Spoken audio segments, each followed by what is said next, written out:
Hi friends, நேற்று வந்து post ஆஃபீஸில் என்னெல்லாம் ஸ்கீம் இருக்குங்கிறத பற்றி உங்களுக்கு வீடியோ போட்டிருந்தேன். அது எந்த அளவுக்கு யூஸ்ஃபுல்லாக இருக்குதுன்னு தெரியல. இன்றைக்கி வந்து ஒவ்வொரு ஸ்கீமை பற்றின டீட்டெயில்டு வீடியோ அப்படி போடலான்னு ஒரு ஐடியா இருக்குது. ஃபஸ்ட்டு போஸ்ட் ஆஃபீஸில் ஃபஸ்ட்டு ஸ்கீம் வந்து எஸ்பி மீன்ஸ் சேவிங்ஸ் பேங்க். இதுக்கு வந்து என்னென்னா 4% வட்டி தருவாங்க. இதோட டீட்டெயில் எல்லாமே நான் உங்களுக்கு சொல்கிறேன். ஏதாவது டவுட்ஸ் இருந்தால் நீங்கள் கேளுங்க, நான் அதுக்கு பதில் சொல்கிறேன். இதில் வந்து எப்படியெல்லாம் அக்கௌண்ட் ஓப்பன் பண்ணலான்னா, சிங்கிளாக நம்ம ஓப்பன் பண்ணலாம், ஜாயிண்ட்டில் ஓப்பன் பண்ணலாம். ஜாயிண்ட்டில் வந்து 2 பேர் சேர்ந்து ஜாயிண்ட்டில் ஓப்பன் பண்ணலாம். ஜாயிண்ட் ஏ, ஜாயிண்ட் பி அப்படின்னு 2 டைப் ஆஃப் இருக்குது. அதில் என்ன அர்த்தம்னா, ஜாயிண்ட் ஏன்னா 2 பேருமே வந்து விட்ரா பண்ண வரந்தால் தான் விட்ராயல் கொடுப்பாங்க. ஜாயிண்ட் பியில் 2 பேரில் யாராவது ஒருத்தவங்க வர பட்சத்தில் விட்ராயல் கொடுப்பாங்க. இன்னொன்று என்னென்னா, ஜாயிண்ட் அக்கௌண்ட்டுன்றது குழந்தைங்களுக்கு, நம்ம 10 வயசுக்குள்ளே இருக்க குழந்தைங்களுக்கு எஸ்பி வேணுன்ற பட்சத்தில் பேரண்ட்டோடு சேர்ந்து ஜாயிண்ட் ஒன்று இருக்குது, மைனர் ஜாயிண்ட்டு. அது இல்லாமல் மூளை வளர்ச்சி குன்றியவராக இருக்காங்க அப்படின்னா அவங்க கூட இன்னொருத்தவங்க ஜாயிண்ட்டாகவும் ஒரு அக்கௌண்ட்டு ஓப்பன் பண்ணிக்கலாம். இதில் போஸ்ட் ஆஃபீஸில் ஒரு எஸ்பி அக்கௌண்ட்டு வேணும்னா 10 வயசுக்கு மேலே இருக்க யார் வேணாலும் அக்கௌண்ட்டு ஓப்பன் பண்ணிக்கலாம். அவங்களுக்கு 18 வயசு நிறைவடையும் போது ஆதார் பேன் கொடுத்து அப்டேட் பண்ணிக்கணும், ரீகேஒய்சி அப்டேட் பண்ணிடணும். டாக்குமெண்ட் என்னெல்லாம் தேவை, ஒரு எஸ்பி அக்கௌண்ட் ஓப்பன் பண்ணணும்னா போஸ்ட் ஆஃபீஸில் என்ன விதமான டாக்குமெண்ட் கொடுக்கணுன்னா, Aadhaar xerox, PAN xerox, 3 photo. இதை கொண்டு போனோன்னா நமக்கு அக்கௌண்ட்டு, எஸ்பி அக்கௌண்ட்டுக்கு ஓப்பன் பண்ணி கொடுப்பாங்க. இதுக்கு ஏடிஎம் ஃபெசிலிட்டிஸும் இருக்குது, செக் புக் ஃபெசிலிட்டிஸும் இருக்குது. ஏடிஎம்மை பொறுத்த வரைக்கும் நம்ம எஸ்பி புக் ஓப்பன் பண்ணி ஏடிஎம் ஃபார்ம் ஃபில் பண்ணி கொடுத்தோன்னா ஏடிஎம் கார்டு கொடுப்பாங்க.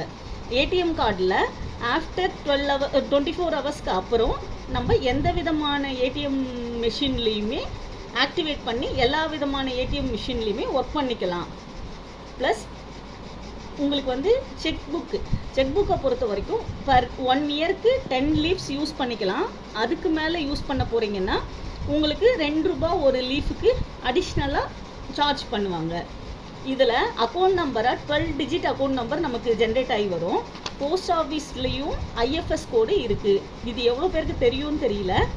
ஐஎஃப்எஸ்சி கோடு வந்து IPOS 0000 DOP. இதில் ஏற்கனவே எல்லாம் வந்து எஸ்பி புக்கில் வந்து கையில் மேனுவலாக என்ட்ரி போட்டு கொடுப்பாங்க. இப்போ சிபிஎஸ் ஆனதால் எல்லாருக்குமே சிஸ்டமைஸ்டு என்ட்ரியாக தான் இருக்குது. எஸ்ஓஸில் மட்டும், பிஓஸில் இன்னும் கொஞ்ச நாள் கழித்து அப்படி ஒரு வாய்ப்புகள் இருக்க வாய்ப்பு இருக்குது. சிஃப்னு ஒன்று க்ரியேட் பண்ணுவாங்க. நீங்கள் போஸ்ட் ஆஃபீஸில் ஃபஸ்ட் டைமாக போகிறீங்க, ஒரு அக்கௌண்ட் ஓப்பன் பண்ணணுன்னா நம்ம ஆதார் பேன் ஃபோட்டோலாம் கொடுக்கும் போது கஸ்டமர் இன்ஃபர்மேஷன் ஃபைலுன்னு சொல்லிட்டு நமக்கு ஒரு சிஃபை க்ரியேட் பண்ணுவாங்க. அந்த சிஃப் இருக்கிற பட்சத்தில் நம்ம போஸ்ட் ஆஃபீஸில் வேறு எந்த விதமான அக்கௌண்ட்டு ஓப்பன் பண்ணணுன்னாலும் அதுக்கு அடுத்து ப்ரூஃப் ஃபோட்டோலாம் கொடுக்க வேண்டிய அவசியம் இல்லை. அதுக்கு அடுத்தது எஸ்பியை பொறுத்த வரைக்கும் எங்கேயா இருந்தாலும் ஒன்று தான் இருக்கணும்.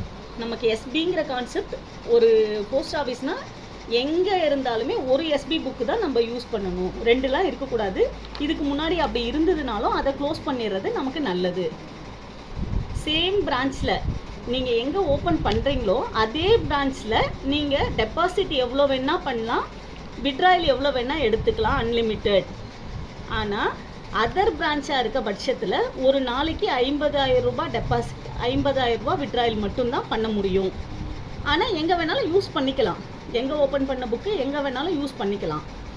அதுக்கடுத்து என்ன ஃபெசிலிட்டிஸ் இருக்குது எஸ்பிலன்னா, இந்தியா போஸ்ட் பேமெண்ட் பேங்க்குன்னு ஐபிபின்னு சொல்லி ஒரு பேமெண்ட் பேங்க் இருக்குது. அதுவும் கூட எஸ்பியை லிங்க் பண்ணி கொடுக்குற பட்சத்தில் நீங்கள் எஸ்பியில் பணம் போடுறதுக்காக ஆஃபீஸ் வரணுங்கிற அவசியம் இல்லை. எஸ்பியில் இருக்க பணத்தை விட்ரா பண்ணணுன்னாலும் ஐபிபிக்கு ட்ரான்ஸ்ஃபர் பண்ணி உங்ககிட்ட என்ன ஏடிஎம் கார்டு இருக்கோ அதில் கூட நீங்கள் விட்ரால் பண்ணி எடுத்துக்கலாம், இல்லை பேங்க் ட்ரான்ஸ்ஃபர் பண்ணிக்கலாம். எல்லா விதமான ஃபெசிலிட்டிஸும் இப்போ அவைலபிளாக இருக்குது போஸ்ட் ஆஃபீஸில். அதுக்கு அடுத்தது நீங்கள் ஆர்டி கட்டுறீங்கிற பட்சத்தில் எஸ்பியில் பேலன்ஸ் மெயின்டைன் பண்ணிங்கன்னா ஆர்டிக்கு வந்து ஏஎம்சி கொடுத்துடலாம். AMC means automatic credit. இது வந்து நீங்கள் ஒரு ஃபார்ம் ஃபில் பண்ணி போஸ்ட் ஆஃபீஸில் கொடுத்தீங்கன்னா 15ஆம் தேதி உங்களோட எஸ்பியிலேருந்து ஆர்டிக்கு ஆட்டோமேட்டிக்காகவே கேஷு கிரெடிட் ஆகிடும். ஜஸ்ட் நீங்கள் என்ட்ரி மட்டும் போட்டு வெரிஃபை பண்ணிக்கலாம். நெட் பேங்கிங் ஃபெசிலிட்டிஸும் இருக்குது. இதில் இயர்லி ஒன்ஸ் தான் இன்ட்ரெஸ்ட் தருவாங்க. மார்ச் 31 இல்லை ஏப்ரல் 1 நீங்கள் மெயின்டைன் பண்ணுற புக்குக்கான இன்ட்ரெஸ்ட்டு உங்களுக்கு கிரெடிட் ஆகிடும். இதை ஓப்பன் பண்ண மினிமம் 500 இருந்தாலே போதும். மேக்ஸிமம்ன்றது உங்கள் சாய்ஸு அக்கௌண்ட் ஓப்பனிங்க்கு.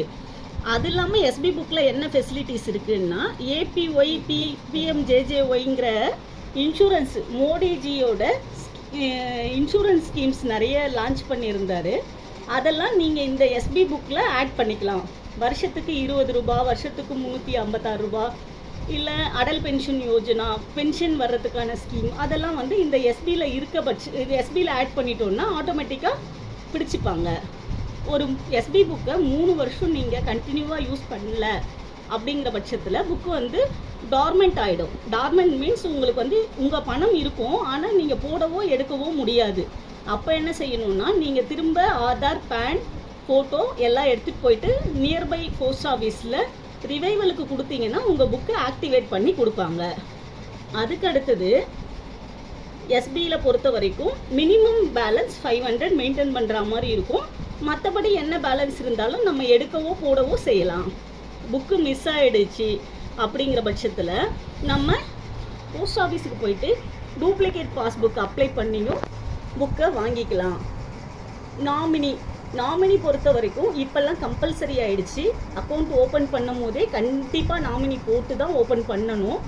அது ஆனால் ஒரு முறை பண்ணும் போது ஒன்றும் பிரச்சனை இல்லை, ஒரு முறை சேஞ்ச் பண்ணவும் பிரச்சனை இல்லை. செகண்ட் டைமும் நீங்கள் நாமினி சேஞ்ச் பண்ணுற சூழ்நிலை வருதுன்னா 50 ரூபா ஃபீஸ் கட்டினா தான் உங்களுக்கு நாமினி சேஞ்சஸ் பண்ணி கொடுப்பாங்க. அதுக்கடுத்து ஸ்டேட்மெண்ட் வேணும் அப்படின்னாலும் உங்களுக்கு எடுத்து கொடுப்பாங்க. 24 ருபீஸ் நம்ம கிட்ட இருந்து சார்ஜ் பண்ணிக்கிட்டு ஸ்டேட்மெண்ட் எடுத்து கொடுப்பாங்க. ஃபார்ம் ஃபில் பண்ணுறது அப்படின்றது வந்து தமிழ்லையும் இருக்கும், இங்கிலீஷ்லேயும் இருக்கும். உங்களுக்கு எது உங்களுக்கு ரொம்ப ஈஸியாக எது இருக்கோ அதிலேயே நம்ம ஃபார்ம் ஃபில் பண்ணி கொடுக்கலாம். அதே சமயம் நீங்கள் டெபாசிட் பண்ணும் போதும் டெபாசிட் ஃபார்ம் ஃபில் பண்ணுறதெல்லாம் ரொம்ப ஈஸியாக தான் இருக்கும். கஷ்டம்லாம் ஒன்றுமே கிடையாது. என்ன பிரான்ச்சு, உங்களுக்கு நேமு, டேட்டு, எண்ணாலையும் எழுத்தாலையும் அமௌண்ட்டை போட்டுட்டு உங்களுக்கு டினாமினேஷன் போட்டு சைன் பண்ணிங்கனாலே போதும். ஒரு முறை நீங்கள் ஃபில் பண்ணிட்டீங்கன்னா அடுத்தடுத்த முறை உங்களுக்கு ஃபில் பண்ணவும் ஈஸியாக இருக்கும். இதை தாண்டி உங்களுக்கு எஸ்பியில் ஏதாவது டவுட் இருக்குது, இல்லை உங்களுக்கு ஏதாவது தெரியணும்னு ஆசைப்பட்டீங்கன்னா நீங்கள் கேளுங்க, நாங்கள் உங்களுக்கு கண்டிப்பாக பதில் சொல்லுவோம். தேங்க்யூ.